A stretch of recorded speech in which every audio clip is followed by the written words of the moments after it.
Millet Marvels, changing the way world eats by Tenali Double Horse.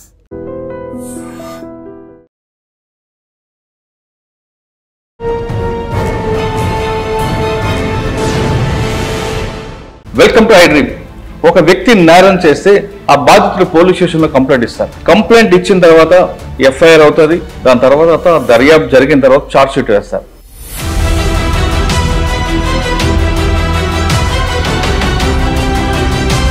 IO జరిగిన తర్వాత దర్యాప్తు చేసిన అధికారికి, కోర్టులో ప్రాసిక్యూషన్ కి మధ్యలో ఒక బ్రిడ్జ్ లాగా ఉంటారు లైజనింగ్ ఆఫీసర్స్.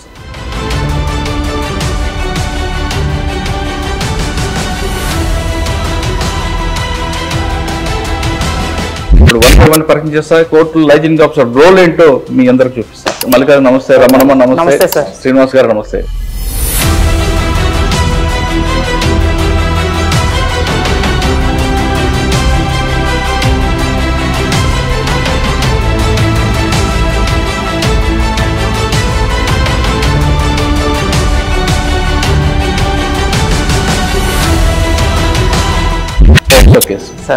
ఆమెని ఏ విధంగా కోర్టులో బ్రీఫ్ చేయాలి, ఆ కేసుని ఎలాగ మనం కోర్టుకు వెళ్ళాలి, ప్రాసిక్యూషన్ అందులో ఏం చెప్పాలి? నేరం జరిగిన తర్వాత అది ఛార్జ్ షీట్ అంతా తమరు చెప్పారు సార్. నెంబర్ అయిన తర్వాత విక్టిమ్ ట్రయల్ ఫిక్స్ చేస్తారు సార్. జడ్జి గారు ట్రయల్ ఫిక్స్ చేసిన తర్వాత కోర్టుకి విక్టిమ్ వస్తారు సార్.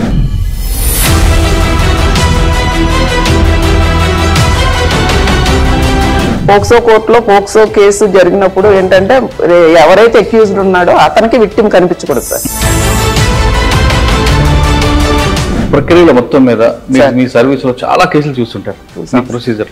ఈ ప్రొసీజర్ చేసేంత ఏంటో మీకు బాగా గుర్తుండిపోయిన ఒక కేసు చెప్పండి. 2011లో ఏలూరు 2 టౌన్ లో నేను వర్క్ చేస్తున్నప్పుడు అంటే సీరియల్ మర్డర్ జరిగింది సార్. ఆ టైంలో ఒక 4 జరిగినాయి sir.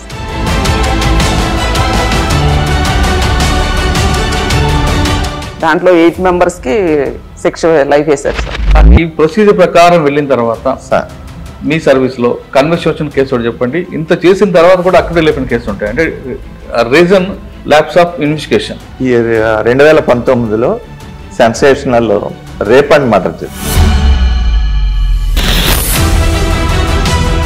47/19 2019 Tadikelapudi police station. A1 చాలా నేరాలు చేశాడు. ఇది కూడా రేప్ జరిగి మర్డర్ జరిగిందన్నది విషయం మనకు ఫిజికల్గా తెలిసింది, కానీ ఎవరు చేశారు ఏంటి అన్నది ఎవరికే తెలియదు. కొంతమంది ఐఓలు బై మిస్టేక్ ఓవర్లైన్ దీంట్లో పంపించిన గుర్తున్నాయి. ఒక కేసు చెప్పండి. ఏలూరు 1 టౌన్ పోలీస్ స్టేషన్ ఏరియాలో 2012 సంవత్సరంలో దుర్గమ్మ అనే ఆవిడ్ని మర్డర్ చేసి చనిపోయారు సార్. మన సత్తుపల్లి ఏరియాకి చెందినటువంటి 2 వ్యక్తులు ఆ అమ్మాయికి ఈ పూజల మీద కొద్దిగా నమ్మకం ఉండేది.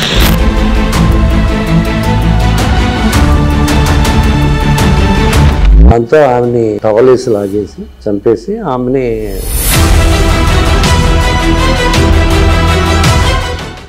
Welcome to iDream.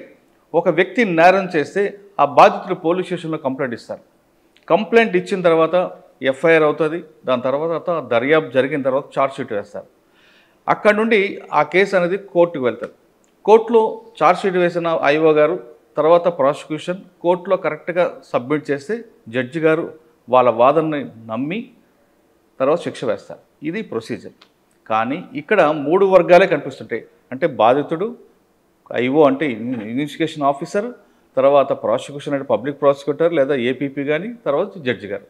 కానీ దీనికి మధ్యలో ఇంకొక ఆఫీసర్ ఉంటారు. వాళ్ళే లైజనింగ్ ఆఫీసర్స్. ఐఓ జరిగిన తర్వాత దర్యాప్తు చేసిన అధికారికి, కోర్టులో ప్రాసిక్యూషన్కి మధ్యలో ఒక బ్రిడ్జ్ లాగా ఉంటారు లైజనింగ్ ఆఫీసర్స్.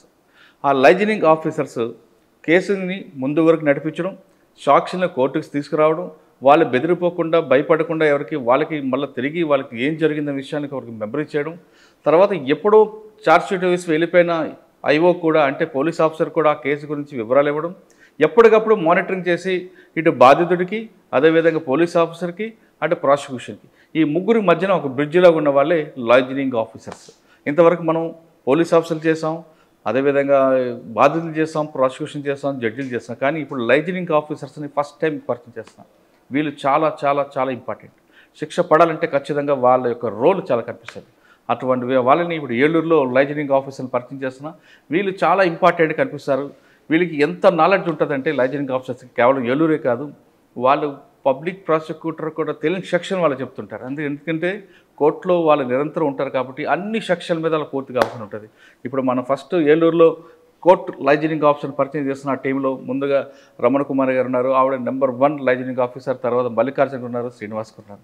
వీళ్ళు ముగ్గురు కూడా ఒక్కొక్క కేసులో ఒక్కొక్క వింగ్లో ఎక్స్పర్ట్స్. ఒక పోక్సో కేసులో ఒకరైతే, ఒకరు మర్డర్ కేసులో, ఒకరు సివిల్ కేసులో. ఈ 3 కేసుల్లో ఎలాగ శిక్ష పడాలి, వాళ్ళని బాధితుల్ని ఎలాగ ఇన్ కెమెరా ఎలాగ రికార్డ్ చేయాలి, ప్రాసిక్యూషన్ కావాల్సిన సపోర్ట్ ఏమి ఇవ్వాలి, విక్టిమ్కి ఏం చెప్పాలి, అదేవిధంగా విట్నెస్కి ఏం బ్రీఫ్ చేయాలనే విషయాన్ని వీళ్ళు ముగ్గురు కూడా ఉన్నారు. ఇప్పుడు 1 by 1 పరిచయం చేస్తా. కోర్టు లైజనింగ్ ఆఫీసర్ రోల్ ఏంటో మీ అందరికి చూపిస్తాను. మల్లికార్జున నమస్తే, రమణమ్మ నమస్తే, శ్రీనివాస్ గారు నమస్తే. సాధారణ కోర్టు లైజనింగ్ ఆఫీసర్ రోల్ అనేది చాలా ఇంపార్టెంట్ కనిపిస్తుంది. అంటే మీరు తెర వెనకే ఉంటారు కానీ ఏం జరుగుతున్న విషయం ఎవరికి తెలియదు. కానీ ఏలూరు ఎస్పీ గారు మాత్రం ఫస్ట్ టైం చెప్పారు, సార్ మా దగ్గర రమణమ్మ, మల్లికార్జున, శ్రీనివాస్ గారు ఉన్నారండి, వీళ్ళు పర్ఫెక్ట్గా ఉంటారు, వాళ్ళు కరెక్ట్గా చేపట్టి మా దీంట్లో కన్వర్షన్ రేట్ పెరిగిందండి. ఫస్ట్ మీ దగ్గర మాట్లాడుతాం పోక్సో కేసు. ఆమెని ఏ విధంగా కోర్టులో బ్రీఫ్ చేయాలి, ఆ కేసుని ఎలాగ మనం కోర్టుకు తీసుకువెళ్ళాలి, ప్రాసిక్యూషన్ అందులో ఏం చెప్పాలి, ఇవన్నీ ఏ విధంగా చేస్తుంటారు? ముందు మీ ప్రొసీజర్ చెప్పండి. నేరం జరిగిన తర్వాత అది ఛార్జ్ షీటు అంతా తమరు చెప్పారు సార్. నెంబరు అయిన తర్వాత విక్టిము ట్రయల్ ఫిక్స్ చేస్తారు సార్ జడ్జి గారు. ట్రయల్ ఫిక్స్ చేసిన తర్వాత కోర్టుకి విక్టిమ్ వస్తారు సార్. సమన్లు సర్వ్ చేసిన తర్వాత వచ్చిన తర్వాత విక్టిమ్ని పీపీ గారి దగ్గర ముందు ప్రొడ్యూస్ చేస్తాం సార్. పీపీ గారి దగ్గర ప్రొడ్యూస్ చేసినప్పుడు పీపీ గారు విక్టిమ్కి ఒకసారి మాట్లాడతారు సార్. మాట్లాడి అసలు ఏం జరిగిందమ్మా ఏంటి అని అడుగుతారు సార్. అడిగిన తర్వాత దాన్ని బట్టి సార్ చదివి దానిలో అమ్మాయినికి రీఫ్రెష్ చేస్తారు సార్. ఇంతకుముందు నేరం ఈ విధంగా జరిగిందని మీరు ఇచ్చారు, ఇది కరెక్టేనమ్మా, మీరు ఏం చెప్తారని రిఫ్రెష్ చేస్తారు సార్. దాన్ని బట్టి పీపీ గారు విక్టిమ్తో లైజన్ మాట్లాడిన తర్వాత ఆమెని సిడబ్ల్యూసి వాళ్ళు ఉంటారు సార్, మేము కూడా ఉంటాం సార్, పోలీసు జిల్లాల పోక్సో కోర్టు లైజన్ నేను శ్రీనివాస్ గారు ఉంటాం సార్. అక్కడ సిడబ్ల్యూసి నుంచి ఒక అడ్వకేట్ గారు, సిడబ్ల్యూసి అంటే ఉమెన్ వెల్ఫేర్ డిపార్ట్మెంట్ నుంచి ఒక అడ్వకేట్ గారు, ఒక ఉమెన్ డీసీపీఓ గారు వస్తారు సార్. వాళ్ళు కూడా అమ్మాయితో మాట్లాడతారు సార్. పోక్సో కోర్టులో పోక్సో కేసు జరిగినప్పుడు ఏంటంటే ఎవరైతే అక్యూజ్డ్ ఉన్నాడో అతనికి విక్టిమ్ కనిపించకూడదు సార్. పీపీ గారు రూమ్ నుంచి సారు రిఫ్రెష్ చేసిన తర్వాత విక్టిమ్ రూమ్కి ఆమెను తీసుకొస్తాం సార్. పక్కనే జడ్జి గారు ఛాంబర్ పక్కనే ఉంటారు సార్. అక్కడ అమ్మాయిని పెట్టిన తర్వాత ఈ సిడబ్ల్యూసి వాళ్ళు వాళ్ళతో ఉంటారు సార్. మేము కూడా బయట వెయిట్ చేస్తాం సార్, ఎవరిని కలవనివ్వకుండా, ఎవరితోనే మాట్లాడనివ్వకుండా. మాట్లాడతారు. విక్టిమ్ ఫస్ట్ మాట్లాడేది విక్టిమ్తోనే సార్, జడ్జి గారు మాట్లాడేది రూమ్లో. కనిపిస్తుందా జడ్జి గారికి లోపల ఇన్ కెమెరా ప్రొసీడింగ్స్ జరుగుతాయి సార్. ఓన్లీ ఎవరైతే అడ్వకేట్ ఉన్నారో అడ్వకేటు, పీపీ గారు, కోర్టు జడ్జి గారు, స్టాఫ్ ఎవరైతే స్టెనో, రికార్డ్ అసిస్టెంట్, బెంచ్ గుమస్తా వాళ్ళే ఉంటారు సార్. ఈవెన్ పోలీస్ కూడా ఎవరు లోపల ఉండవు సార్. అక్యూజ్డ్ కూడా బయటే ఉంటారు సార్. జడ్జి గారు కెమెరాలో అతనికి ఈమె ఏం మాట్లాడుతుందో అవి వాళ్ళకి సెట్ చేస్తారు సార్. అతను ఎవరైతే అక్యూజ్డ్ ఉన్నాడో అతను వింటాడు సార్ బయట ఈమె చెప్పేది. దాన్ని బట్టి విక్టిమ్ జడ్జి గారు ఎగ్జామ్ చేసిన తర్వాత ఆమెను పంపించిన తర్వాత బయటికి పంపిస్తారు సార్. చీఫ్ క్రాస్ 2 లోపలే జరుగుతాయి సార్. ఎవరికి తెలియదు సార్, ఈవెన్ లాయర్ గారికే తెలుస్తుంది సార్, మాకు కూడా తెలియదు సార్. నెక్స్ట్ విట్నెస్ మాత్రం మాకు విక్టిమ్ మదరో ఫాదరో ఎవరైతే వాళ్ళ దగ్గర నుంచి మామూలుగా ఓపెన్ కోర్టులో జరుగుతుంది సార్. విక్టిమ్ మాత్రం అక్యూజ్డ్కి కనిపించనివ్వకుండా జాగ్రత్తగా సెక్యూర్ చేస్తాం సార్ మేము. అంటే విక్టిమ్ చెప్పే మాటలు అక్యూజ్డ్ వింటాడు సార్. వింటాడు. అప్పుడు నేను జరిగింది జరగలేదని చెప్పడానికి లేదు సార్, వినాలంతే సార్. అంటే అందులో ఎస్పెషల్లీ పోక్సో కేసులకు మాత్రమే సార్ అలా జరుగుతుంది, ఇంకా వేరే కేసులకి. సరే, పోక్సో కేసులు తీసుకుందాము. ఒక విక్టిమ్ క్రాస్ ఎగ్జామ్ అయిపోయింది, జడ్జి గారు ముందు చెప్పారు, ఓకే, బయటకు వస్తారు. తర్వాత ప్రొసీజర్ మీ రోల్ ఎక్కడ ఉంటుంది? నెక్స్ట్ అదే ఎవరైతే విట్నెస్ ఉంటారో ఆ విట్నెస్ ప్రొడ్యూస్ చేస్తాం సార్ లోపల. అది కూడా పీపీ గారు రిఫ్రెష్ చేస్తారు సార్. బ్రీఫ్ చేయడం ఏమీ ఉండదు సార్, పీపీ గారు రిఫ్రెష్ చేస్తారు సార్. సకాలంలో సాక్షులు మాత్రం పీపీ గారి దగ్గర ప్రొడ్యూస్ చేసి ఆ కేసుకు సంబంధించి ప్రాపర్టీ ఏమైనా ఉన్నా సరే, సాక్ష్యం దర్యాప్తుకు ఉపయోగపడే ఉంటాయి కదా సార్, సీజ్ చేసిన బట్టలు, మెటీరియల్ కానీ, లేకపోతే ఎఫ్ఎస్ఎల్ నుంచి వచ్చిన ప్రాపర్టీ కానీ అన్నీ సకాలంలో కోర్టులో అందజేసి కోర్టులో మార్క్ అయ్యేటట్టు అవన్నీ మేము ఆ రోల్ చూస్తాం సార్. కోర్టులో ఇప్పుడు ఇందులో విట్నెస్ ఉంటారు కదా, వాళ్ళకి మీరు గుర్తు చేస్తారా పలానా రోజు మీ కేసు ఉంది మేము సమనిస్తాం సార్. కోర్టు వారు షెడ్యూల్ ఇచ్చిన తర్వాత సమనిస్తాం సార్. ఆ సమన్ ప్రకారం వాళ్ళని కోర్టుకు వస్తారు సార్. మా దగ్గరికి వస్తే మేము పీపీ గారి దగ్గర పెట్టి పీపీ గారు రిఫ్రెష్ చేసి వాళ్ళని కోర్టులో. కొంతమంది రారమ్మ, భయపడి రారు, అప్పుడు ఏం చేస్తారు మీరు? భయపడి రారంటే కోర్టుకు వస్తారు సార్. రారు అన్న ఏముండదు సార్. ఒక విట్నెస్ వచ్చారు అనుకోండి, వచ్చినప్పుడు వాళ్ళకి కావాల్సిన భద్రత అంతా మీరు చూస్తారా? మేము చూస్తాం, చూస్తాం సార్. కంపల్సరీ మేము ఈవెన్ అక్కడ ఇద్దరం ఉంటాం కదా సార్, మేము ఖచ్చితంగా వాళ్ళని ప్రొటెక్ట్ చేస్తూ ఉంటాం సార్, ఎవరితోని మాట్లాడినవ్వకుండా. అంటే వాళ్ళు బయట వాళ్ళతో కలిసితే మళ్ళీ కేసు ఏమైనా వీక్ అవుతుందేమని వాళ్ళని కూడా ప్రొటెక్ట్ చేస్తూ ఉంటాం సార్. అదొకటే కాకుండా విట్నెస్ కావాల్సిన భోజనాలు ఏర్పాటు చేస్తారు. అవసరమైతే మేమే తీసుకెళ్ళి భోజనం ఇప్పించడము, లేకపోతే కొంతమంది విక్టిమ్స్ ఉంటారు సార్. ఒక గ్రేవ్ కేసు అనుకోండి సార్, 3 to 4 hours అలాగా ట్రయల్ జరుగుతుంది సార్. అలాంటప్పుడు వాళ్ళు బయటికి వాళ్ళని పంపించడానికి లేదు సార్, మేమే అరేంజ్ చేసి దగ్గరుండి చూస్తాం సార్. ఓకే. ఈ ప్రక్రియలో మొత్తం మీద మీ సర్వీస్లో చాలా కేసులు చూస్తుంటారు ఈ ప్రొసీజర్లో. ఈ ప్రొసీజర్ చేసేంత ఏంటో మీకు బాగా గుర్తుండిపోయిన ఒక కేసు చెప్పండి. అది పోక్సో కావచ్చు లేదా ఇంక వేరే కేసు అని పర్వాలేదు. మేము 2023లో ఏలూరు, నేను ప్రజెంట్ దిశ పోలీస్ స్టేషన్లో చేస్తున్నాను సార్. ఉమెన్ పోలీస్ స్టేషన్ ఏలూరులో చేస్తున్నాను సార్. 2023లో స్టెప్ ఫాదరు అమ్మాయి 2 పాపల్ని, అంటే ఒక వైఫ్కి 2 పాపలు ఉన్నారు, భర్త చనిపోయారు. ఇతను 2వ మ్యారేజ్ చేసుకున్నాడు సార్.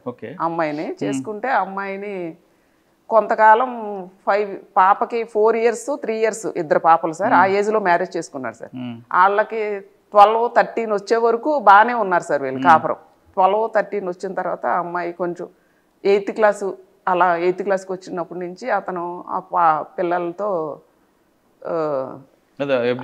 అబ్యూజ్ చేయడం అలా చేయడం జరిగింది సార్. అత్యాచారం చేయడం, ఆ పాపకి పెద్ద పాపకి ఒక పాప పుట్టడం, ఇంట్లోనే డెలివరీ కూడా చేయడం. తల్లి కూడా సపోర్ట్ చేసింది సార్. తల్లి కూడా సపోర్ట్ చేసింది సార్ మనకి. లేకపోతే ఇతను బెదిరించాడు సార్, మిమ్మల్ని ముగ్గురిని నేను చెప్పినట్టు వినకపోతే మిమ్మల్ని ముగ్గురిని చంపేస్తానని బెదిరిస్తే వీళ్ళు ఇంకా అతని మాటలకి బయట ప్రపంచం ఏమీ తెలియడం లేదు సార్. స్కూల్కి వెళ్ళినా కూడా వెనకాల వెళ్ళేవాడు సార్, పిల్లల వెనకాల సైకిల్ వేసుకుని వెళ్ళి స్కూల్ అయిన తర్వాత మళ్ళీ వచ్చి తీసుకొచ్చి ఇంటి దగ్గర పెట్టి చుట్టుపక్కల వాళ్ళని ఎవరిని మాట్లాడనివ్వకుండా లోన్లీ ప్రదేశాల్లో పెట్టాడు సార్ అతను కాపురం, అతను ఫ్యామిలీని. ఆ తర్వాత ఆ కేసు మాకు వచ్చిన తర్వాత మేము ఫస్ట్ పెద్ద పాపకి ఒక పాప పుట్టింది సార్.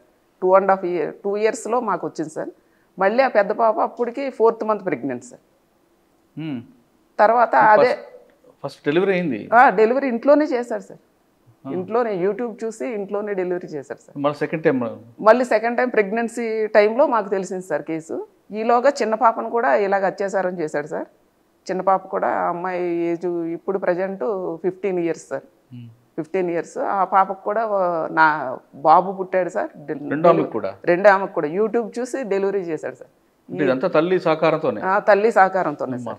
ఇది మా అప్పుడున్న SP sir, DSP sir, Srinivasulu sir, అలాగే మా అప్పుడు Disha police station sir, present women police station, CA garu Indra Srinivasarao గారు FIR వేశారు సార్. తర్వాత దీంట్లో శ్రీనివాస్ గారు మన డిఎస్పీ శ్రీనివాసులు సారు ఛార్జ్షీట్ వేశారు సార్. తర్వాత వెంటనే రిమాండ్లో తల్లిని తండ్రిని మేము అరెస్ట్ చేసాం సార్. అరెస్ట్ చేసిన తర్వాత నెంబర్ అయిన తర్వాత వీళ్ళని మేము హోమ్లో పెట్టాం సార్. వీళ్ళని అరెస్ట్ చేయడము, పిల్లల్ని హోమ్లో పెట్టడము 2 ఒకేసారి జరిగినాయి సార్. హోమ్ నుంచే తీసుకొచ్చి ప్రొడ్యూస్ చేసేవాళ్ళం సార్ దేనికి, కోర్టుకి, ట్రయల్కి. అలా ప్రొడ్యూస్ చేసిన తర్వాత జడ్జిమెంట్ ఇచ్చారు సార్. అందరూ కూడా బాగా చెప్పారు, సాక్ష్యం అంతా. జడ్జిమెంట్ ఇచ్చిన తర్వాత జీవిత కారాగార శిక్ష వేశారు సార్. బతికున్నంత కాలం ఇద్దరికి డబుల్ లైఫ్ వేశారు సార్. దాంట్లో తీసుకొస్తుంది ఇంట్లో వాళ్ళు ఏమైనా అన్నారా? పార్టీ మిమ్మల్ని బెదిరించడం, వాళ్ళని బెదిరించడం కానీ అంటే చాలా ట్రై చేశారు సార్. వాళ్ళతో రాజీ పడడానికి, వాళ్ళ బంధువులు కానీ విక్టిమ్స్తో మాట్లాడడానికి అలాగా చాలా ట్రై చేశారు సార్. మేమైతే వాళ్ళని ప్రొటెక్ట్ చేసాం సార్. శిక్ష పడింది. డబుల్ సర్వీస్లో ఎన్ని ఉంటాయమ్మా కన్విక్షన్? ఒక 24 ఎన్నో ఉన్నాయి సార్, 24 ఉన్నాయి సార్. అన్ని లైఫ్లో ఎక్కువ ఉన్నాయి సార్. 376లు ఒక 12-13 ఉంటాయి సార్. నేను అంతకుముందు ఏలూరు 2 టౌన్ చేసినప్పుడు మర్డర్ కేసులు ఒక 5 మర్డర్ కేసుల్లో లైఫ్ పడ్డా సార్ ఏలూరులో. మర్డర్ కేసులు బాగా గుర్తుందా? మర్డర్ కేసులు గుర్తున్నాయి సార్. 2011లో ఏలూరు 2 టౌన్లో నేను వర్క్ చేస్తున్నప్పుడు కొత్తపేటలో మర్డర్ ఒకటి జరిగింది సార్. అప్పుడు ఇన్వెస్టిగేషన్ ఆఫీసర్ వచ్చి ఏలూరు టౌన్ సిఐ గారు ఎన్ మురళీకృష్ణ గారు సార్, వాళ్ళని ముద్దాయిలను 8 మెంబర్స్ని అరెస్ట్ చేసి, అంటే సీరియల్ మర్డర్ జరిగింది సార్. ఆ టైంలో ఒక 4 జరిగినాయి సార్ సీరియల్. వీళ్ళు 2 పార్టీలు ఇటు అటు అలా. దాన్ని సార్ ఇన్వెస్టిగేషన్ బాగా చేశారు. తర్వాత మనకి ఎఫ్ఎస్ఎల్లో అన్ని ప్రాపర్టీ అంతా బాగా వచ్చింది. ఫస్ట్ ఏడీజే కోర్టు ఏలూరులో ట్రయల్ జరిగింది సార్. దాంట్లో 8 మెంబర్స్కి శిక్ష లైఫ్ వేశారు సార్. ఈ మీరు 20 పైగా ఉన్నాయంటున్నారు కన్విక్షన్. మీరు ఎంత బాగా కష్టపడిన తర్వాత కూడా అక్విట్ వెళ్ళిపోయిన కేసులు ఉన్నాయా? మీరు బాగా ఎఫర్ట్ పెట్టారు, అందులో ఖచ్చితంగా కన్విక్షన్ వస్తుంది అనుకున్నారు, కానీ అక్విటల్ వస్తుంటుంది. అంటే అక్విటల్ అవ్వడానికి డిఫరెంట్ రీజన్స్ ఉంటాయి సార్. సార్ మీకు విట్నెస్ హాస్టల్ అయిపోవడం ఇవన్నీ ఉంటాయి, కానీ మీ కష్టం అనేది అక్కడ రిఫ్లెక్ట్ అవుతుంటుంది. ప్రజెంట్ అయితే అలాగా మేము ఏదైతే చూస్ చేసామో అవన్నీ కూడా కన్విక్షన్ వచ్చినాయి సార్. అక్విటల్ అయినాయి. ఈ బోత్ పార్టీస్ రాజీ పడితే ఏదైనా అవుట్ ఆఫ్ సెటిల్ అయితే ఏమో చెప్పలేం కానీ సార్, మా దృష్టిలోకి వచ్చినాయి ప్రతిదీ కూడా మేము అక్విటల్ అన్నది ఉండదు సార్. కానీ మీ టీం గుర్తింపు లేదని బాధను ఎప్పుడు ఉంటుందా? ఎందుకంటే క్రెడిట్ అంతా ఐవోకి వెళ్ళిపోతుంటుంది కన్విక్షన్ అవ్వగానే. లేదు సార్, అలాగేం లేదు సార్. మా ఎస్పీ సార్ కన్విక్షన్ రాగానే ప్రెస్ మీట్ పెడతా సార్. ప్రెస్ మీట్ పెట్టి దాన్ని ఈ మధ్య కాలంలో కోర్టు టీంని లైజింగ్ టీంని చూపిస్తున్నారు, కానీ గతంలో ఎప్పుడు లేదు కదా అది. గతంలో కూడా అంటే స్టేషన్ నుంచి ఒక్కొక్కరు అలా వచ్చేవారు సార్. ఇప్పుడు సార్ వచ్చిన తర్వాత 1 ఇయర్ నుంచి మేము కోర్టుకు ఒకళ్ళు ఉంటాం సార్. అంటే పోక్సో కోర్టులో ఎక్కువ కేసులు ఉంటాయి కాబట్టి 2 ఉన్నాం సార్. సార్ పీడీజీ ఒక్కలే ఉంటారు సార్. అది కాకుండా అమ్మా సార్ మీకు చేతి ఖర్చులు పడతాయి, జోబు నుంచి పెట్టుకోవాల్సి వస్తుంది కొన్నిసార్లు, విక్టిమ్ భోజనాలు గానో దానికో అది మీ జోబు నుంచి పెడతారా లేదా పోలీస్ స్టేషన్ నుంచి? అలాగేం లేదు సార్, మా జేబులో సార్. మా ఏం సెల్ఫ్ సాటిస్ఫై సార్. మనం కేసు గెలవాలి అన్న దీంతో 100-500 ఖర్చు పెట్టినా ఏం అవ్వదు సార్. ఆ ప్యాషన్ లేదు సార్, అలాగేం లేదు సార్, మా ప్యాషనే సార్. కోర్టు లైజనింగ్ ఆఫీసర్ పనిచేస్తున్న వాళ్ళకి మీరు ఇచ్చే మెసేజ్ ఏంటి అంటే, ఎలా చేస్తే మనం అది నడిపించడం, ఆ బ్రిడ్జ్ మీద నడిపిస్తే ఆ చైన్ ఉంటుంది కదా లింక్, ఆ లింక్ తెగిపోకుండా ఎలా చేస్తుంటారు మీరు? ఫస్ట్ వాళ్ళకి షెడ్యూల్ ఇచ్చిన నుంచి సార్ సమన్లో సకాలంలో సర్వ్ చేయాలి సార్. సర్వ్ చేయాలి. మేమైతే ఇక్కడ మా జిల్లాలో జరిగేది మాకు షెడ్యూల్ రాగానే మేము డీసీఆర్బీకి షెడ్యూల్ కాపీ పంపిస్తాం సార్. అలాగే మేము ఎక్కువ గ్రేవ్ కేసులే చేస్తాం సార్. పెద్ద కేసులు చూస్తాం సార్. లైజన్ ఉన్నది మేము పెద్ద కేసులకే సార్, డిస్ట్రిక్ట్ సెషన్స్ కోర్టులకే సార్. ఆ కేసుల్లో ఆ కన్సర్న్ డిఎస్పీలు కానీ సిఏలు కానీ ఎస్ఐలతో కూడా మాట్లాడతాం సార్. ఆ సిడి ఫైల్ చెప్పండి. షెడ్యూల్ అవ్వగానే ఏం చేయాలి ప్రొసీజర్ చెప్పండి. ప్రొసీజర్ ఫస్ట్ షెడ్యూల్ ఇవ్వగానే ఆ షెడ్యూల్ కాపీని కన్సర్న్ పోలీస్ స్టేషన్ పంపిస్తాం సార్. పంపించి సిడి ఫైల్ తెప్పిస్తాం సార్. ఆఫీసర్స్తో మాట్లాడి సిడి ఫైల్ తెప్పిస్తాం సార్. ఈలోగా ఆఫీసర్లు ఆ సమన్లన్నీ సర్వ్ చేపిస్తారు సార్. ఎవరైతే ఏ పోలీస్ స్టేషన్ పరిధి అయితే ఆ పోలీస్ స్టేషన్లో ఆ సమన్లన్నీ సర్వ్ చేపిస్తారు సార్. సర్వ్ చేపించిన తర్వాత ట్రయల్కి ఒక 2 రోజుల ముందు మేము వాళ్ళని తీసుకుని వస్తే మేము పీపీ గారి దగ్గర ఒకసారి మాట్లాడిస్తాం సార్. రీఫ్రెష్ చేపిస్తాం సార్ పీపీ గారి దగ్గర. మాట్లాడించిన తర్వాత అందులో ఫైల్ మేము కూడా చదువుతాం సార్. అందులో ఏంటి మనం ఏమి మార్క్ చేయించాలి, ఏం చెప్పించాలి, పీపీ గారు అట్ ది సేమ్ టైం చదువుతారు సార్. మేము కూడా చదువుతాం సార్. అందులో ప్రాపర్టీ ఏముంది అప్పుడు చదివే క్రమంలో సార్ మీ వాళ్ళు చార్జ్ షీట్ వేసినప్పుడు కొన్ని కాపీ పేస్ట్, కొన్ని బై మిస్టేక్ కొన్ని జరుగుతుంటాయి. అవి ఐడెంటిఫై చేసి వాళ్ళకి పంపిస్తుంటారా?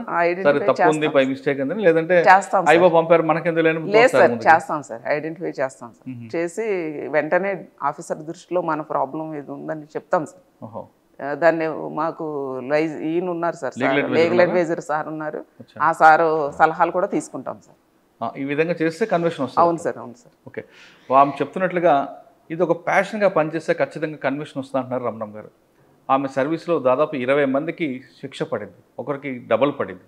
రేప్ కేసు కాదు, ఏ కేసు అయినా గ్రేవ్ కేసు అయితే ఖచ్చితంగా ప్యాషన్గా చేస్తాం కాబట్టి ఆ కన్విక్షన్ రేట్ మాకుంది అంటున్నారు రమణమ్మ. ఇప్పుడు ఇదే లైజింగ్ టీంలో మనతో మాట్లాడడానికి శ్రీనివాస్ గారు ఉన్నారు, మల్లికార్జున ఉన్నారు. శ్రీనివాస్ గారు ఒపీనియన్ ఏంటో తెలుసుకుందాం. శ్రీనివాస్ గారు నమస్తే. పోక్సో కేసు కానీ వేరే గ్రేవ్ కేసులో కానీ రమణమ్మ గారు చెప్పినట్లుగా కన్విక్షన్ రావాలంటే మనం ఏ విధంగా వెళ్తాం, ఆ ప్రొసీజర్ ఎలాగుంటుంది, అంటే షెడ్యూల్ అయిన దగ్గర నుండి ఎలా వెళ్ళాలి. రెండోది మీ సర్వీస్లో బాగా గుర్తుండిపోయిన ఒక కేసు చెప్పండి. ఒక మర్డర్ కేసు కానీ, ఒక రేప్ కేసు కానీ, అంటే ఈ కేసులో మనం సాధిస్తాం అనుకున్నాం, సాధించాం అంతే. ఎక్కడైనా సరే నేరం జరిగిన తర్వాత శిక్ష పడితేనే భయం ఉంటుంది, లేదంటే భయం ఉండదు. ఇప్పుడు మనము కేసులో తప్పించుకున్నాడంటే నిందితుడికి అదొక ధైర్యం వస్తుంది, అది చూసిన వాళ్ళకి మరింత ధైర్యం వస్తుంది. కాబట్టి ప్రతి పోలీస్ ఆఫీసర్ ఏమనుకుంటారంటే మనం మర్డర్ కేసులో కానీ ఏ కేసులో చేశాడంటే వాడికి శిక్ష పడాలి అనే కోణంలో దర్యాప్తు.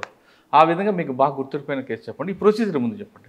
ప్రొసీజర్ అయితే ఛార్జ్షీటు కన్సల్ట్ SHO గారు పంపిస్తారండి స్టార్టింగ్ ఇనీషియల్గా.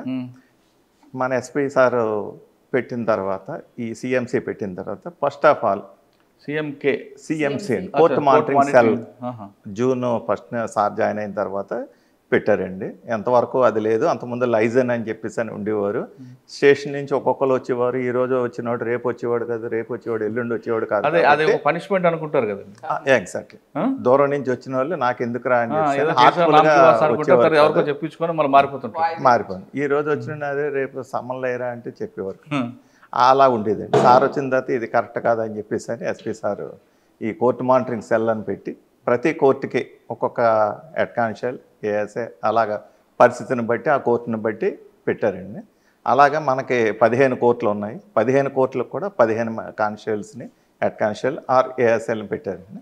వాటిలో heavy courts SC ST court, POCSO court ఉన్నాయి. వాటిలో ఇద్దరిని పెట్టారు. ఎందువల్లంటే అక్కడ మోర్ దాన్ 500 కేసెస్ ఉన్నాయి. మేము చేసేదంటే ఫస్ట్ ఆఫ్ ఆల్ ఛార్జ్షీట్ బిఫోర్గా పంపుతారండి. పంపిన తర్వాత ఇక్కడ ఎస్పీ సార్ ఆదేశాల ప్రకారం మన మల్లికార్జున గారు, రాంబాబు గారు అని ఇద్దరు ఉన్నారు. వీళ్ళు ఛార్జ్షీట్ని ఆర్టిఫిషియల్ ఇంటెలిజెన్స్ సారే ట్రైనింగ్ ఇచ్చారు వీళ్ళకి, అందులో పెడతారు. పెట్టిన తర్వాత అందులో ఏమున్నాయి లూప్ హోల్స్ అన్నది వీళ్ళు తయారు చేసి, అందులో లూప్ హోల్స్ ఏవైతే ఉన్నాయో అవన్నీ కూడా కన్సల్ట్ SHO గారికి మళ్ళీ పంపి మళ్ళీ తయారు చేస్తారు. తయారు చేసిన తర్వాత మళ్ళీ పంపుతారు. ఓకే బాగానే ఉంది అని. ఇందులో కాకుండా ఒక్కసారి కొన్ని కేసులో సప్లిమెంటరీ ఛార్జ్షీట్ వేస్తాం, అప్పుడు ఏం చేస్తాం? అదే సార్ ఫస్ట్ ఇది చేస్తాం సార్. చేసిన తర్వాత లీగల్ అడ్వైజర్ గారి దగ్గర పంపుతారు సార్. ఈ మన వరకు సాటిస్ఫై అయ్యాం కాబట్టి లీగల్ అడ్వైజర్ గారు కూడా చూసి ఓకే బాగానే ఉంది అని అనుకుంటే ఛార్జ్షీట్కి IO గారు వేస్తారు. అయితే ఈ చేసిన క్రమంలో IO గారి కొత్తగా ఆలోచన రావచ్చండి. ఇందులో మనం పలానా మర్చిపోయామే అన్న ఆలోచన వచ్చినప్పుడు మళ్ళీ కోర్టు అనుమతితో సప్లిమెంటరీ ఛార్జ్షీట్ ఫైల్ చేయొచ్చు. ఓకే, ఇది కాకుండా ఫస్ట్ ఛార్జ్షీట్ వేయడంలో డిలే అయింది అనుకోండి, మనకి ఎవిడెన్స్ రావడంలో కానీ మెటీరియల్ దీంట్లో కానీ FSL రిపోర్ట్ కానీ ఛార్జ్షీట్ ఇన్ టైంలో వేయకపోతే వాడికి బెయిల్ వస్తుంది. అవును సార్. కాబట్టి ఆ ఇన్ టైంలో వేసే తొందరలో కొన్ని తప్పులు చేస్తుంటారు ఈ వాళ్ళు, అవన్నీ మీరు ఐడెంటిఫై చేస్తారు. ఐడెంటిఫై చేసి అదే కదా సార్, ఐడెంటిఫై చేసి ఛార్జ్షీట్ వేసే ముందే వీళ్ళ దగ్గర పంపుతారు. ఎస్పీ సార్ ఆదేశాల ప్రకారం వీళ్ళ దగ్గర పంపుతాం సార్. వీళ్ళు అది ఐడెంటిఫై చేస్తారు సార్. చేసిన తర్వాత లీగల్ అడ్వైజర్ అక్కడి నుంచి మళ్ళీ మా కోర్టుకు వస్తారు సార్. కోర్టులో ఫైల్ చేసే ముందు ఎవరైతే ఆ కన్సర్న్ కోర్టు లైజన్ ఉన్నారో వాళ్ళు మళ్ళీ ఒకసారి వెరిఫై చేస్తారు సార్. యాజ్ పర్ ఛార్జ్షీట్ అన్నీ వచ్చాయా లేదా, మెడికల్ ఎవిడెన్స్ వచ్చిందా లేదా, డాక్యుమెంటరీ ఎవిడెన్స్ వచ్చిందా లేదా, ప్రాపర్టీ వచ్చిందా లేదా అన్నదాన్ని వెరిఫై చేస్తారు. చేసిన తర్వాత ఓకే అనుకున్న తర్వాత ఛార్జ్షీట్ ఫైల్ చేస్తాం సార్. అలాగే తమరు అన్నట్లు ఇందరినీ దాటిపోయిన తర్వాత కూడా కొన్ని మర్చిపోయి ఉండొచ్చు, IO గారు మర్చిపోయి ఉండొచ్చు, మేము మర్చిపోయాం. అలాంటి సప్లిమెంటరీ ఛార్జ్షీట్ వేస్తారు. సప్లిమెంటరీ ఛార్జ్షీట్కి వేసే ముందు జే గారి పర్మిషన్ తీసుకొని వేస్తారు సార్. అప్పుడు ఆ 2 క్లబ్ చేస్తారు సార్.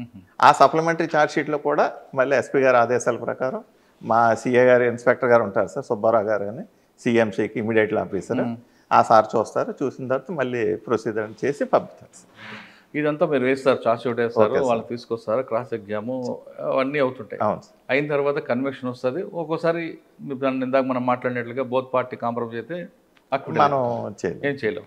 కానీ ఈ ప్రొసీజర్ ప్రకారం వెళ్ళిన తర్వాత మీ సర్వీస్లో కన్విక్షన్ వచ్చిన కేసు ఒకటి చెప్పండి. ఇంత చేసిన తర్వాత కూడా అక్విటల్ అయిపోయిన కేసు ఉంటాయి, అంటే reason lapse of investigation. Okay, ఈ 2019లో సెన్సేషనల్ రేప్ అండ్ మర్డర్ జరిగింది. 47/19/2019 తడికిలపూడి పోలీస్ స్టేషన్ సార్. ఇది అతను A1 చాలా నేరాలు చేశాడు.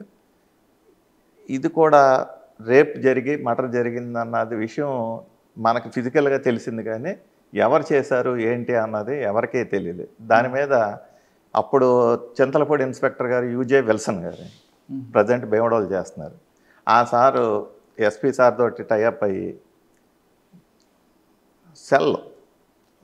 సెల్ టవర్ యొక్క ఇది చూసుకొని ఆ టైంలో విక్టిమ్ డిసీజ్డ్ యొక్క ఫోను తీసుకొని ముద్దా వెళ్ళిపోయాడు.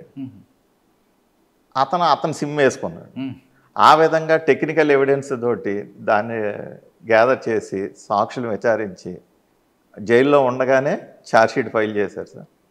అందులో విక్టిమ్ ఇద్దరు ఫ్రెండ్స్ ఒక దగ్గరికి వెళ్ళారు సార్, కొండపల్లి గృహాలని తడికలపూడి పోలీస్ స్టేషన్ లిమిట్స్లో. అది చూసుకున్న తర్వాత వీళ్ళు ఒక లోన్లీ ప్రదేశంలో కూర్చుంటే ముద్దాయిలు వచ్చి వాళ్ళని హిట్ చేసి ఒకటి రేప్ అండ్ మర్డర్ చేశాడు. ముగ్గురేమో రేప్ అండ్ మర్డర్ సార్. ఒక ముగ్గురేమో చుట్టూ కాపలా కాశారు, ఎవరో వాళ్ళు రిలేషన్ అనే A1 యొక్క రిలేషన్, మొత్తం 4 ముద్దాయిలు. దీన్ని గ్యాదర్ చేసి మొత్తం ఐ విట్నెస్ని గ్యాదర్ చేసి సర్కమ్స్టెన్స్ని గ్యాదర్ చేసుకొని ఛార్జ్షీట్ ఫైల్ చేశారు. కాదు, అక్కడ అమ్మాయి తరపున అబ్బాయి ఉన్నాడు కదా, అతను కూడా హిట్ చేశారు సార్. అతను 45 days హాస్పిటల్లోనే ఉన్నాడు సార్. 18 కుట్లు పడ్డాయి సార్. అతను విట్నెస్ మనకి క్రూషియల్ అయింది. మనకు ఐ విట్నెస్ అతనే కాబట్టి క్రూషియల్ అయింది సార్. దెబ్బ కొట్టిన తర్వాత కూడా ఎలా చూశాడు అనుకో, సెమీ కాన్షియస్లో ఉన్నాడు సార్. సెమీ కాన్షియస్లో ఉంటాడు, వాళ్ళ ఐడెంటిఫికేషన్ కూడా చేశాడు. ఇతను 45 days హాస్పిటల్లో ఉన్న తర్వాత రిలీజ్ అయ్యాడు.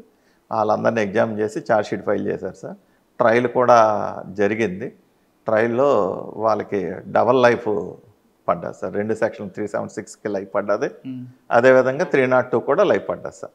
సూపర్, 2 లైఫ్లు పడ్డాయి సార్. రీసెంట్గా ఎస్పీ సార్ వచ్చిన తర్వాత అది అయింది సార్. ఇందులో డిఫెన్స్ వాళ్ళు హర్డిల్ చేయడానికి కొంత ప్రయత్నం చేశారు సార్. వాళ్ళు తీసుకున్న లైన్ ఏంటండి?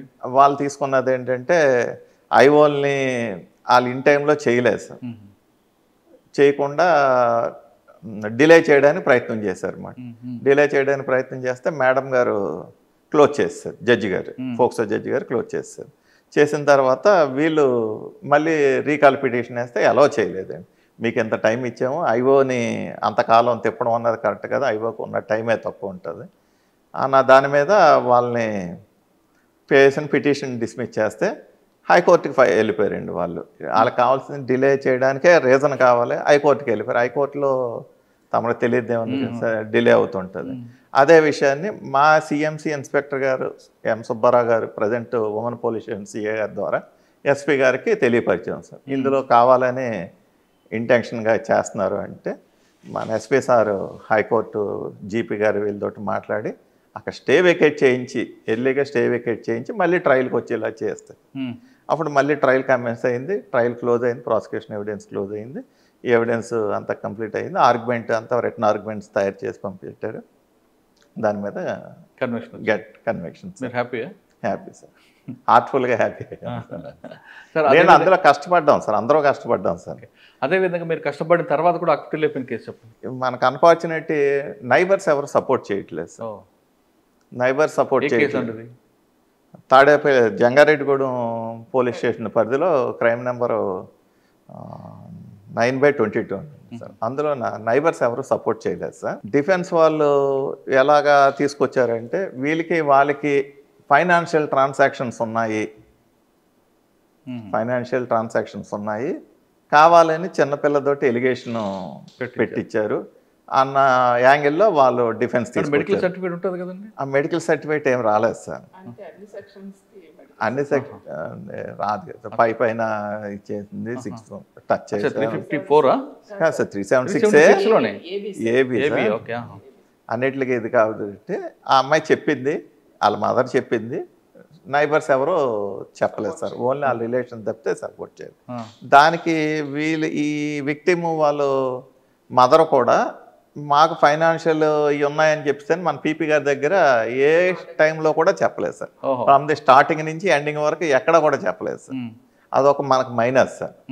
మనం అడిగిన వాస్తవంగా ఉంది, మనం అడిగాం సార్, కానీ ఇప్పుడు లేదు. మనం అడిగాం కానీ మనం అంటే పీపీ గారు అడిగారు కానీ చెప్పలేదు సార్. ఆవిడ మాకేమి లేవండి, మా మధ్య ఏమి లేవండి అన్నారు. అది మనకు తెలియకుండా జరిగిన ఒక డిఫాల్ట్ సార్. అయితే దాని మీద అప్పీల్ చేసాం సార్. ప్రజెంట్ ఎస్పీ సార్ సంతకం అయ్యింది, హైకోర్టుకి వెళ్ళింది సార్. హైకోర్టులో మాకు తెలిసి విక్టిమ్ని స్టేట్మెంట్ స్టాండ్ అవుతారని మా అది కూడా పోక్సోయే సార్. పోక్సోలో సాధారణంగా కదమ్మా, పోక్సోలో సాధారణంగా కంప్లైంట్ బేస్ చేసుకుని కన్విక్షన్ ఇస్తారు. అదే ఉండదు సార్, సర్కమ్స్టెన్స్ చూసుకునే చేస్తారు సార్. అన్ని యాంగిల్ విక్టిమ్ చెప్పినంత మాత్రాన వేయమని చెప్పేసి లేదు సార్. సాధారణంగా రేప్ కేసు అనగానే విక్టిమ్ చెప్పిందే చాలు కదా సార్. సుప్రీంకోర్టు జడ్జిమెంట్స్ చాలా ఉన్నాయి సార్. సైటేషన్స్ ఉన్నాయి. దాని మీద జడ్జెస్ అన్ని చూసుకొనే చేస్తుంటారు. అందులో ఎక్స్పీల్ వచ్చింది, ఇప్పుడు దాని మీద అప్పీల్కి వెళ్ళారు. అప్పీల్కి వెళ్ళారు సార్. ఓ, అప్పీల్కి వెళ్ళారు. అదొకటి మీకు మైనస్ ఉంది. Minus sir. కానీ అది కూడా సక్సెస్ అవ్వాలని కోరుకుంటున్నాను. అవును సార్. ఎందుకంటే మనం కష్టపడ్డాం, నైబర్స్ చెప్పలేదు. నైబర్స్ని మనం ప్రయత్నం చేసాం సార్, అయినా సరే కూడా చెప్పలేదు సార్. ఎందుకంటే వాళ్ళు మరి ఏదైనా ఆశించి చేశారా లేదా అన్నది దేవుడికి తెలియాలి సార్. కన్సల్ట్ ఐఓ గారికి చెప్పాం సార్, వాళ్ళు కూడా సమన్ ఇచ్చేటప్పుడు అడిగారు సార్, అయినా సరే కూడా ఇది చేయలేదు సార్. ఎస్పీ సార్ వచ్చిన తర్వాత కోర్టు మానిటరింగ్ సెల్ పెట్టిన తర్వాత జూన్లో పెట్టారు సార్, 2024 జూన్లో పెట్టారు. అప్పటి నుంచి లాస్ట్ ఇయర్ 24లో 10 లైఫ్ కన్విక్షన్లు పడ్డాయి సార్, 6 10 ఇయర్స్లు పడ్డాయి సార్, 1 5 ఇయర్స్ పడ్డాయి సార్. లాస్ట్ ఇయర్ 17 ఇప్పటివరకు ఎంటైర్ ఏలూరు డిస్ట్రిక్ట్లో ఎప్పుడు పడలేదు సార్. 24లో ఆ అచీవ్మెంట్ అందుకున్నాం సార్. అదేవిధంగా ఇప్పుడు 25కి వచ్చేసరికి టోటల్ 11 కేసెస్ కన్విక్షన్స్ వచ్చాయి సార్. ఇప్పటికి యాజ్ ఆన్ టుడేకి 11 కన్విక్షన్స్ వచ్చాయి సార్. అందులో 5 లైఫ్లు ఉన్నాయి సార్, ఒక 2 ఏమో 20 ఇయర్స్ ఉన్నాయి సార్, ఒక 10 ఇయర్స్ ఉంది, ఒక 7 ఇయర్స్ ఉంది సార్. బాగా వచ్చాయి సార్. ఇంకా మాకు రావడానికి చాలా కేసెస్ రెడీగా ఉన్నాయి సార్. ఈ డిసెంబర్ లోపల లాస్ట్ ఇయర్ కంటే ఎక్కువ తేయడానికి ప్రయత్నం చేస్తాం. మా 15 మంది మా సుబ్బారావు సయ్య గారి ఆధ్వర్యంలో ఎస్పీ సార్ ఆదేశాల మేరకు మేము ప్రయత్నం చేస్తాం సార్. శ్రీనివాస్ గారు చెప్తున్నట్లుగా ఏ కేసు అయినా కానీ ఏ నేరం జరిగినా నేరానికి ముందు ఏం జరిగింది, తర్వాత నేరం జరుగుతున్నప్పుడు ఏం జరిగింది, ఉన్నది ఉన్నట్లుగా వాస్తవం చెప్తే ఎక్కడైతే శిక్ష పడతారు. కానీ చాలామంది కొంతమంది డార్క్లో అంటే దాచుతుంటారు, ఏం కాదులే అని చెప్తే మర్చిపోయేవాడిని కానీ లేదా కావాలని మర్చిపోయినా కొన్ని కేసులు వీగిపోతాయి. ఎగ్జాంపుల్ జంగారెడ్డిగూడ కేసులు. ఆ కేసులో నిందితుడికి తమకి మధ్యన ఆర్థిక లావాదేవీలు ఉన్న విషయం కానీ ముందే పీపీ గారు చెప్పుంటే ఆయన వేరే గ్రౌండ్ ప్రిపేర్ చేసుకొని దానికి లింక్ పెట్టేవారు. కానీ ఆ విషయం చెప్పకపోవడంతో ఈ కేసులో అక్టిల్ వచ్చింది. ఇక మరొక వ్యక్తి ఉన్నారు, ఛార్జ్షీట్ వేసిన తర్వాత లీగల్ ఒపీనియన్ తీసుకున్న తర్వాత కూడా కొన్ని మిస్టేక్స్ జరుగుతుంటాయి, కావాలని కాదు బై మిస్టేక్ జరుగుతుంటాయి. దాన్ని ఎలా రెక్టిఫై చేస్తారు, ఎలా ఐడెంటిఫై చేస్తారు, చేసిన తర్వాత దాన్ని ఏ విధంగా కొలాబరేషన్ చేస్తుంటారు విషయాన్ని మనతో మాట్లాడడానికి మల్లికార్జున ఉన్నారు. ఆయన అడిగి చాలా విషయాలు తెలుసు. మల్లికార్జున నమస్తే అండి. పోక్సో కానీ ఏ కేసు అయినా సరే ఛార్జ్షీట్ వేసిన తర్వాత లీగల్ ఒపీనియన్ తీసుకున్న తర్వాత కూడా మీ దగ్గరికి వచ్చి చూస్తారు. అవును సార్. కానీ కొన్ని కేసుల్లో మనం బై మిస్టేక్ జరగచ్చు, కొన్ని వాంటెడ్గా జరగచ్చు. కొంతమంది వర్క్ లోడ్ ఉండబట్టి కాపీ పేస్ట్ అయిపోతుంది. ఎక్యూజ్డ్ పేరే మారుతుంటుంది, క్రైమ్ అదే ఉంటుంది కాబట్టి ఆ పేరు లోడ్ మారుతుంటే ఆ ఎంఓ అంతా చూపిస్తుంటారు. అంటే నేను కావాలని చేయరది, మీకున్న అక్కడ ఉన్న హెడ్ కానిస్టేబుల్ కానీ ఏఎస్ఐ కానీ ఉన్న వర్క్ లోడ్ బట్టి అది మారిపోతుంటాయి. ఎగ్జాంపుల్ డ్రంక్ అండ్ డ్రైవ్ కానీ లేదంటే హిట్ అండ్ డ్రైవ్ చేసినప్పుడు అతి వేగముగా, అతి నిర్లక్ష్యంగా ఈ 3 పదాలు రిపీట్ అవుతుంటాయి. ఏ ఛార్జ్షీట్ తీసుకున్నాం, డ్రైవర్ నిర్లక్ష్యంతో, అతి వేగంతో ఈ సెక్షన్లో ఉంది, అదే పదాలు రిపీట్ అవుతాయి. కానీ కనీసం డ్రైవర్ నిర్లక్ష్యం అనకుండా ఇంకే పదం పెడతారంటే ఉండదు. చాలా ఛార్జ్షీట్ చూసారు.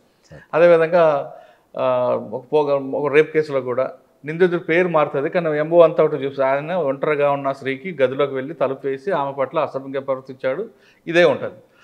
ఈ విధంగా చేయడం వల్ల కేసులు పోతాయా నిలబడతాయా? ఒకటి, మీకున్న సర్వీసులో ఇటువంటి మిస్టేక్ చూపించిన తర్వాత కూడా ఐఓలు మార్చి పంపిస్తారు, అటువంటి కేసులు ఒకటి చెప్పండి. పోయిన సంవత్సరం మా ఎస్పీ గారు కొత్తగా వచ్చిన తర్వాత ఈ కోర్టు మానిటరింగ్ సెల్ అనే ఈ సిస్టమ్ పెట్టారు సార్.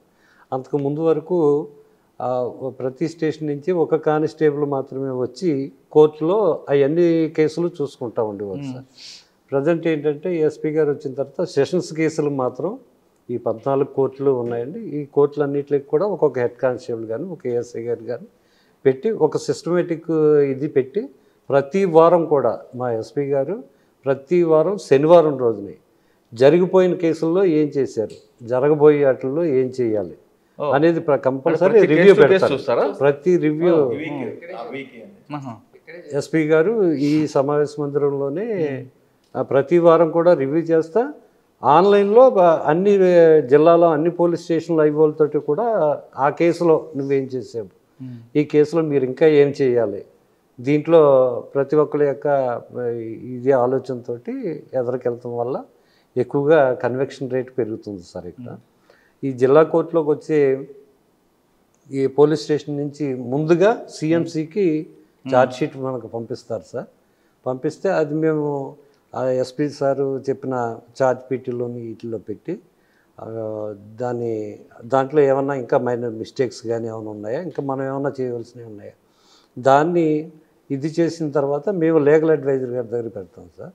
ఆ సార్ కూడా చూసి దాంట్లో ఇంకేమన్నా చేర్చవలసినవి ఉన్నాయా, మనం ఏమన్నా మర్చిపోయినట్లని ఇది ఇదని చేసి ఆ ఛార్జ్షీట్ని మళ్ళీ వెనక్కి పోలీస్ స్టేషన్కి పంపించి అక్కడ వాళ్ళు వెరిఫై చేసుకున్నాక అప్పుడు కోర్టులో ఉన్న పీపీ గారి దగ్గర ఫైనల్గా వెరిఫై చేసిన తర్వాత ఛార్జ్షీట్ ఫైల్ చేస్తున్నారు సార్.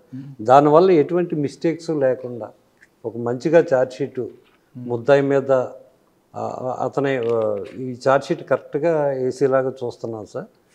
మీరు చూస్తున్నారు కరెక్టే, కానీ కొంతమంది ఐఓలు బై మిస్టేక్ ఓవర్లా దీంట్లో పంపించిన గుర్తున్నాయి. ఒక కేసు చెప్పండి. అంటే పేరు ఐఓ గురించి రివీల్ చేయదు, స్టేషన్ రివీల్ చేయకుండా సార్ జనరల్గా చెప్పండి ఒకటి. మనకి కైక్లూరు ఏరియా నుంచి ఒక సిఏ గారు ఉన్నారు, రవికుమార్ సిఏ. ఆయన అక్కడికి మాకు పంపించేటప్పటికే అన్నీ పర్ఫెక్ట్గా చూసుకుని పంపిస్తారు సార్. చిన్న చిన్న మైనర్ మిస్టేక్స్, చిన్న స్మాల్ మిస్టేక్స్ తప్పించి ఇంకేమీ ఉండవు సార్. అది పంపిస్తే డైరెక్ట్గా కోర్టులో ఫైల్ చేయగానే వెంటనే ఎస్సీ నెంబరు స్పెషల్ ఎస్సీ నెంబర్లో అవుతుంది సార్. నెక్స్ట్ సార్, నా సర్వీస్లో దగ్గర దగ్గర ఒక 25 నుంచి 30 వరకు కన్వెక్షన్స్. మంచి కేసు చెప్పండి ఒకటి. ఏలూరు 1 టౌన్ పోలీస్ స్టేషన్ ఏరియాలో 2012 సంవత్సరంలో దుర్గమ్మ అనే ఆవిడని మర్డర్ చేసి వెళ్ళిపోయారు సార్. అది ఆ తర్వాత కొన్ని రోజులకి ఇన్వెస్టిగేషన్లో తేలింది ఏంటంటే, మన సత్తుపల్లి ఏరియాకి చెందినటువంటి 2 వ్యక్తులు ఆ అమ్మాయికి ఈ పూజల మీద కొద్దిగా నమ్మకం ఉండేది సార్. దాన్ని పరిశీలించుకుని వాళ్ళు మీ ఇంట్లో పూజలు చేస్తామని చెప్పేసి అని వచ్చి, ఆ అమ్మాయి ఒంటరిగా ఉంటుంది, భర్త వేరే చోట ఉంటారు. దాంతో ఆమెని టవలేసి లాగేసి చంపేసి ఆమెని మెడలో ఉన్న వస్తువులు అన్నీ పట్టుకెళ్ళిపోయి మన సత్తుపల్లి ఏరియాలో ఒక 2 వీటిల్లో ఫైనాన్స్ కంపెనీల్లో పెట్టారు సార్.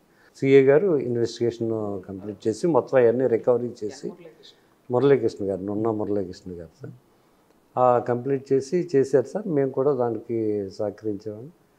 ఆ కేసులో 2కి కూడా లైఫ్ పడింది సార్. 2 ముద్దాయిలు ప్రజెంట్ వీళ్ళు రాజమండ్రి సెంట్రల్ జైల్లో ప్రజెంట్ ఉన్నారు సార్. ఓకే, కానీ కొన్ని కేసులు ఉంటాయండి సార్. ఆ కేసులు ఎలా ఉంటాయంటే, మర్డర్ కేసు, కత్తి ఉంది, పోస్ట్ మార్టం రిపోర్ట్లో కత్తితో పొడిచారు, చనిపోయి ఉంటుంది. కానీ ఆ కత్తి పాయింట్ ఎంత ఎంఎం అన్నీ కూడా డీటెయిల్గా ఉంటాయి. అవును సార్. ఓకే, కానీ ప్రాపర్టీ సీజ్ చేసిన తర్వాత కోర్టులో మన ఆర్గ్యుమెంట్ అవుతున్నప్పుడు ఈ కత్తి అనేది తుప్పు పట్టి ఉంటుంది, ఎక్స్పెంటే ఉంటుంది. అది డిఫెన్స్ వాడు అదొక పాయింట్ తీసుకుంటారు సార్. సార్ ఇది అప్పుడు ఏం చేస్తారండి? స్పాట్లో ఐఓ గారు స్పాట్లో సీజ్ చేసినప్పుడు ఆ మీడియేటర్ సమక్షంలో ఆ కత్తిని దాని యొక్క కొలతలు అన్నీ చేసి ఆ స్పాట్ డైరెక్ట్గా ఆర్ఎఫ్ఎస్ఎల్కి పంపిస్తారండి. అంత పర్ఫెక్ట్ అవుతుంది. కానీ కత్తి అది మీరు ఎప్పుడో 3 సంవత్సరాల తర్వాత ఆర్గ్యుమెంట్ అయినప్పుడు ఆ ప్రాపర్టీ తీస్తే ఆ తుప్పు పట్టి ఉంటుంది, అది ఎక్స్పెండే ఉంటుంది. అప్పుడు ఏం చేస్తారు సార్? ఇమీడియట్ రిపోర్ట్ ఎప్పుడైతే సీజ్ చేస్తామో అప్పుడే వాటి మీద ఎఫెక్ట్స్ చేస్తారు సార్, స్లిప్స్ ఎఫెక్ట్ చేస్తారు. ఇది ఆ ప్రాపర్టీయే, దీన్ని ఎటువంటి మార్చడానికి లేదు అని చెప్పి మీడియేటర్స్ సమక్షంలో చేస్తారు. కాబట్టి 2 మీడియేటర్లు కన్సల్ట్ ఐఓ తోటి, ముద్దాయి ఉంటే ముద్దాయి తోటి, అందరితో సంతకాలు పెట్టించి దానికి ప్రాపర్టీ కంటిస్తారు, ఎఫెక్ట్ చేస్తారు. అలాగే ఊడిపోకుండా ఉంటారు సార్. అది ఎంతకాలం అయినా ఊడిపోదు, అప్ టు ట్రయల్. అది చెప్తున్నాం. మొన్న కూడా దానికి ఇది డయాగ్రామ్ ఎంత ఉందో కూడా అది మీడియేట్ రిపోర్ట్ లో రాస్తాం సార్. అదే అని తుప్పట్టిన అంటే ఈ ఆయుధంతో ఆ ఇన్సిడెంట్ జరిగిందని మీరు అది కాకుండా ఆర్ఎఫ్ఎస్ఎల్ వాళ్ళు డైరెక్ట్గా దానికి ఒక నెంబర్ ఇచ్చి ఒక స్లిప్ కూడా అటాచ్ చేస్తారు. ఇంకా వేరే మారటానికి కానీ దేనికి అసలు ఆస్కారం ఉండదు సార్. ఓకే, మీరు చాలా కేసులు చూస్తుంటారు సార్. ఒకప్పుడు ఐపీఎస్, సిఆర్పిసి, విట్నెస్ యాక్ట్ ఇవన్నీ ఉన్నాయి, మీకు అందులో కొట్టిన పిండి మీకు. కానీ ఇప్పుడు బిఎన్ఎస్, అవును సార్, ఇవన్నీ వచ్చాయి. కొంచెం కన్ఫ్యూజ్ అవుతుంటారా? లేదు సార్, కొద్దిగా వెరిఫై చేసుకుంటున్నాం సార్, కొద్దిగా అలవాటు అవుతుంది. ఎందుకంటే మనకి ఒక సెక్షన్ ఉంది 120B, ఆ సెక్షన్ మారిపోయింది, కాన్స్పరెన్సీది 190కి వచ్చినట్లు. అలాగనే 376 మారింది. ఈ సెక్షన్ మారినప్పుడు యాక్చువల్గా 109 అనేది పాత్రలో తీసుకుంటే మన అటెంప్ట్ మర్డర్ కాదు, ఇప్పుడు కాదు. 109 మనకి ఐపీసీలో అటెంప్ట్ సూసైడ్, ఇది ఇప్పుడు అది అటెంప్ట్ మర్డర్గా మారింది. ఈ కన్ఫ్యూజ్ అవుతుంటారు ఏమన్నా? సార్ స్టార్టింగ్ లో అయ్యేవారు, స్లోగా మా ఎస్పీ సార్ డిస్ట్రిక్ట్ అక్కడ ట్రైనింగ్ ఇస్తున్నారు సార్, విడతల వారికి ఇస్తున్నారు. పెద్ద పెద్ద స్లోగా నేర్చుకుంటారు. సార్ ఫైనల్గా చెప్పండి, మళ్ళీ చాలా ఎక్స్పీరియన్స్ ఉంది, మంచి కన్వెన్షన్ తీసుకొచ్చారు.